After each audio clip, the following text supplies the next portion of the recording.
And when you talk about too many immigrants here, when did you guys decide that number? And how can you as a vice president stand there and say that we have too many of them now and we are going to take them out to people who are here rightfully so? We don't even know how many illegal aliens we have.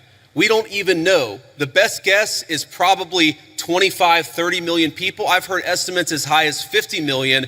When something like that happens, you've got to allow your own society to cohere a little bit, to build a sense of common identity, for all the newcomers to assimilate, the ones who are going to stay, to assimilate into American culture. Until you do that, you've got to be careful about any additional immigration. An Indian-American woman challenged JD Vance during a university gathering. She questioned him about his spouse, his children, his faith, his background, and border control. He fired back with a single statement that completely dismantled the whole argument. My duty as vice president is not to prioritize the interests of the global community, but to fiercely advocate for the citizens of our nation. Hit that subscribe button and let us play the footage. The United States and a lot of us in the administration have encouraged H-1B reform, because if you look at the H-1B visa, what it's supposed to be is that you have a super genius who's studying at an American university, who's working at a great company. You want that super genius to stay in the United States of America and not go somewhere else. What it's actually used to do is hire an accountant at a 50% discount to an American citizen. I don't think that we should be hiring accountants from foreign countries when we've got accountants right here in the United States that would love to work for a good wage.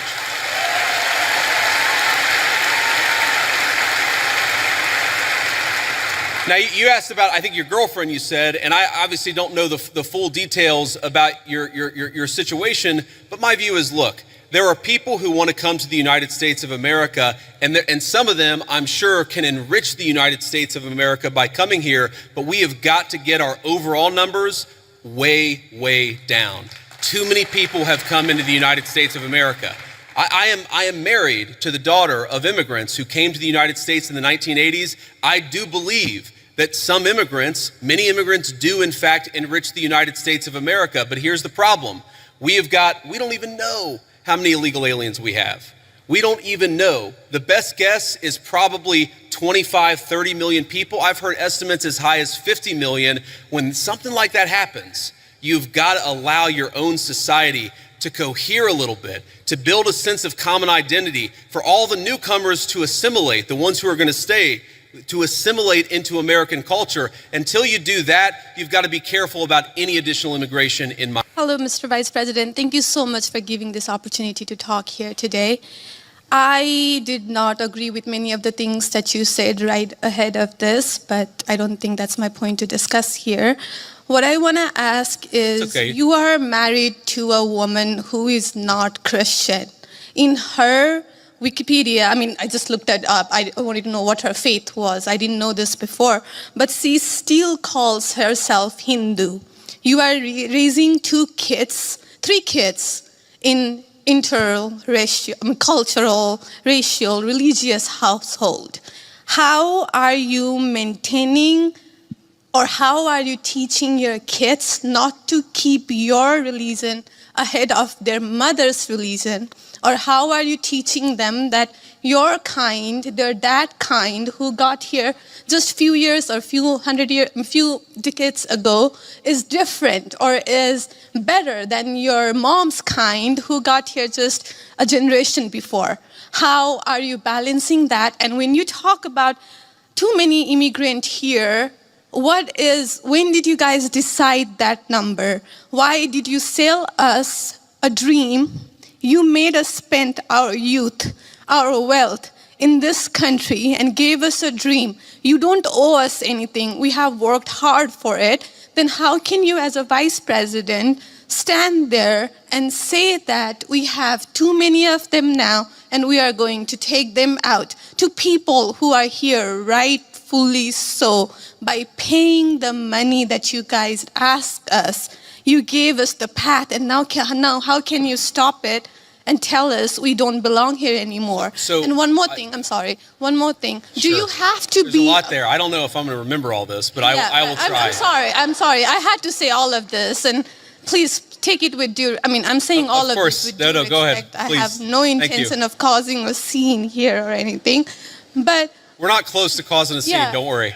But we talked about Christianity, all of this. I'm not even Christian, and I'm here standing to show support. Why are we making Christianity one of the major things that you have to have in common to be one of you guys, to show that I love America just as much as you do?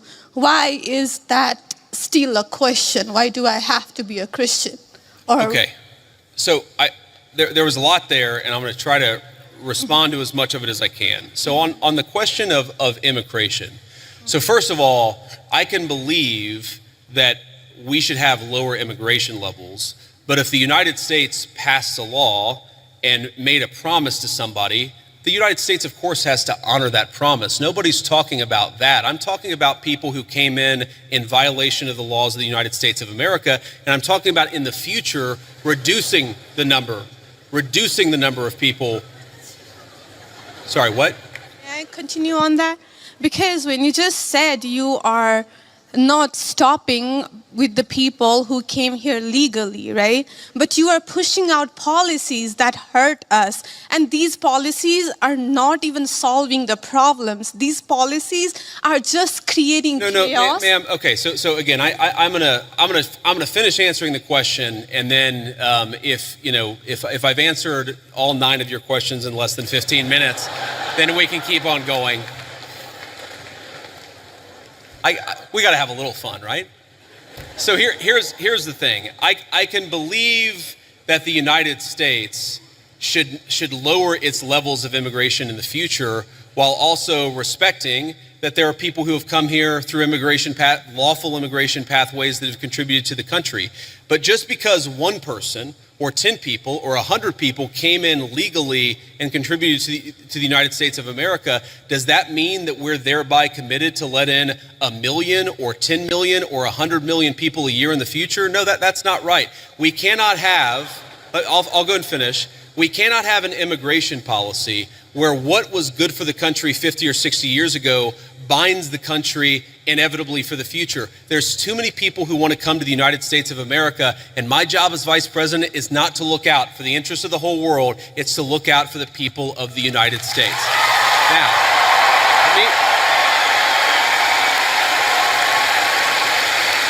This is exactly what mainstream outlets refuse to report.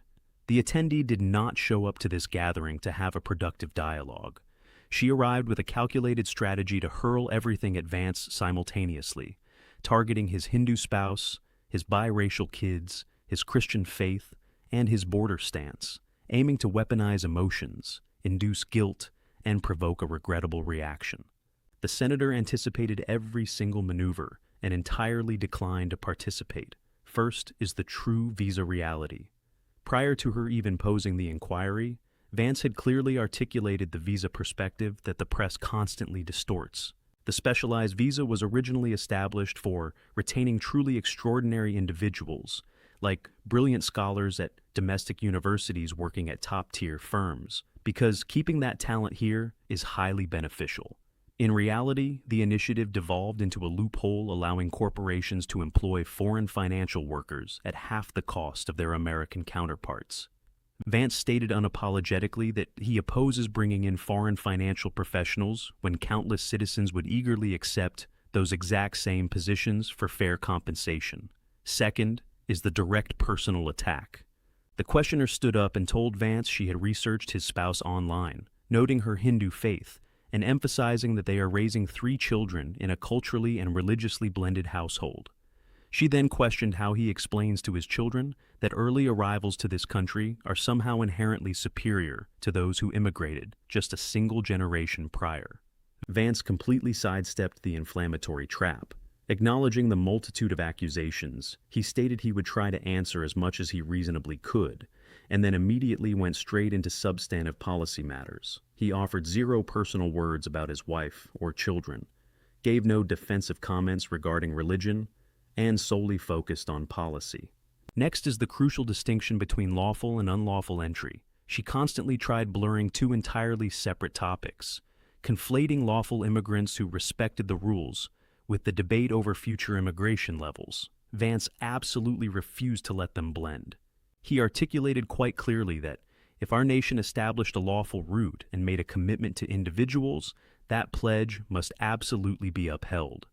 No one advocates removing individuals who arrived lawfully and contributed, but just because someone entered legally does not mean America is obligated to admit 1 million, 10 million, or 100 million more individuals annually for the rest of eternity.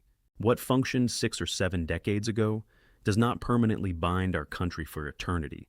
An overwhelming number of individuals desire entry into our republic, which means difficult decisions must ultimately be made. Finally comes the definitive closing statement. She continuously interrupted, constantly pivoted, and persistently tried to make things personal.